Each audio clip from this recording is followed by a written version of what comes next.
Welcome to our 5 on 5. We're talking about the Cascade Siskiyou National Monument with Dave Willis, Chair of the Soda Mountain Wilderness Council, and Dr. Michael Parker, an aquatic ecologist and SOU biology chair. Gentlemen, thanks for being here. Thanks, Craig. Thanks, Craig. So you guys are both proponents of the Cascade Siskiyou National Monument. I believe a little over a week ago, you guys both met with, along with another proponent group, with Secretary of the Interior Ryan Zinke and Congressman Greg Walden. First, Michael, let's start with you. What was your take on that conversation? Well, it was a very brief conversation. There were several of us in the room. We sort of had his attention towards the end of his trip. And there were a number of us who tried to make our points to the Secretary about, and from my perspective, it was as a scientist trying to address his issues related to monument boundaries, what the scientific basis for that was, and giving him some information that it was clear he didn't have. Coming in, so trying to clarify some of the scientific basis for that. Okay, and Dave, yeah, what was your take? Yeah, he commented at the press briefing that he had the day before that the boundaries looked odd, and we certainly agreed. He said, where was the science on this? Right. And he said, and you got to have public input, you got to have public input. And the fact was that the scientists proposed much larger boundaries, but it was the public input that Senators Wyden and Merkley took that had them responding to that public input and reducing the scientists' boundaries to have them look sort of odd.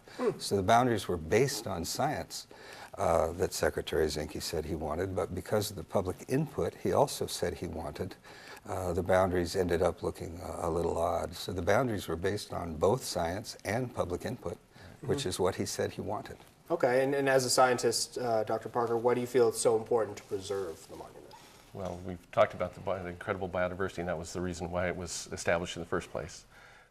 Where it is geographically and ecologically, and those objects of scientific interest are the reason that it was set aside in the first place.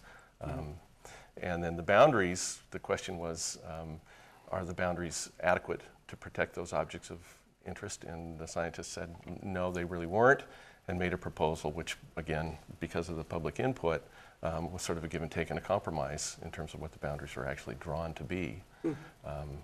And it was, Ryan Zinke asked the question in his press conference, can anybody explain to me what these boundaries, why they look the way they do?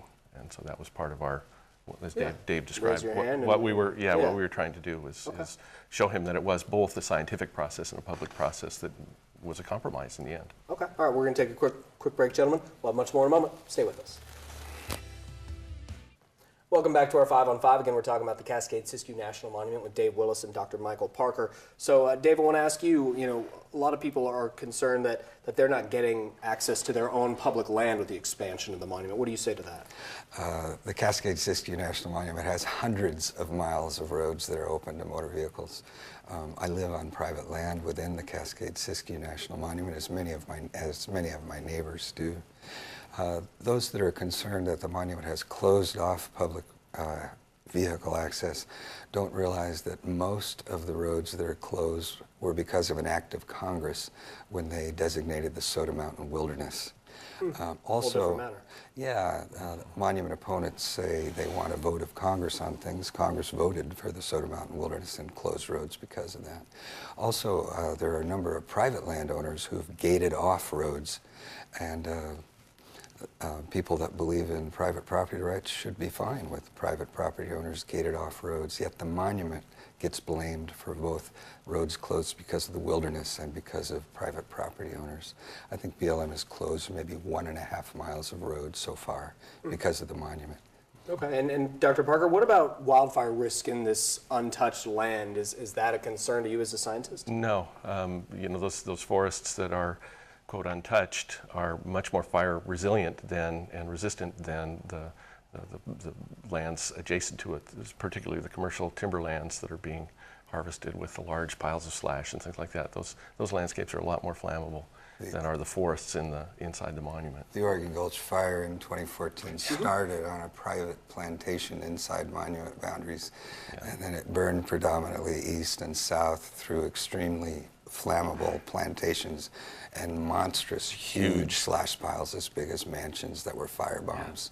The science is pretty clear that protected forests have a lot less high-severity fire than logged forests. Okay, and I want to ask one last question very quickly, if we can. Secretary Zinke definitely indicated that local public input was important to him. Do you feel, Dave, that's already been done, or what do you think of that? There was plenty of local public input running up to the expansion. There were 4 public hearings, and there was a public comment period Senators Wyden and Merkley held, in which the public comment in favor of expansion was almost 4-1. The Antiquities Act does not require public input, yet there was more than adequate public input in the run-up to the expansion. So we're a little confused as to how this administration might decide what adequate public input is when there was plenty and none was required. Yeah. Anything to add? Is that No, it? there's considerable public input, yeah. Okay, all right, very good, gentlemen. Thanks for being here, appreciate it. Thank you. Thank you. All right, stay with us. We'll be right back.